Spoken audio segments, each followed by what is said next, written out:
There's been another attack in Mali as the violence in the country spirals on. The government says at least 38 people are dead and more wounded after gunmen on motorcycles attacked two villages. Now, these latest attacks took part in the center of the country, in the villages of Ganfanifani and Yoro. These villages are home of ethnic Dogon farmers. They've been in growing conflict with an ethnic Fulani herders.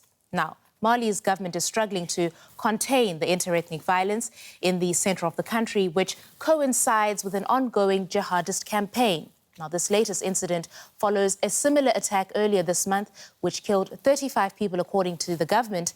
But locals say that number is higher. So your organization has come out on record saying that the jihadist insurgency in Mali and the government's military operations against it are exacerbating the intercommunal violence. Can you explain that? Well, it's rather simple. Each side, being the jihadi or the Malian authorities, are trying to use local proxies.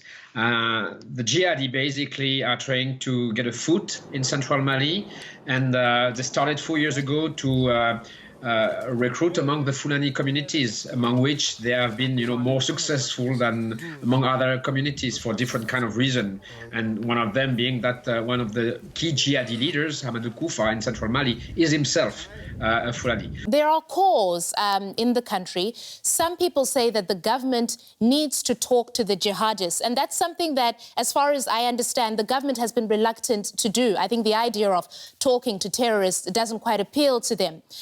But some people are calling for that. And would that help to sit at a table with these jihadists?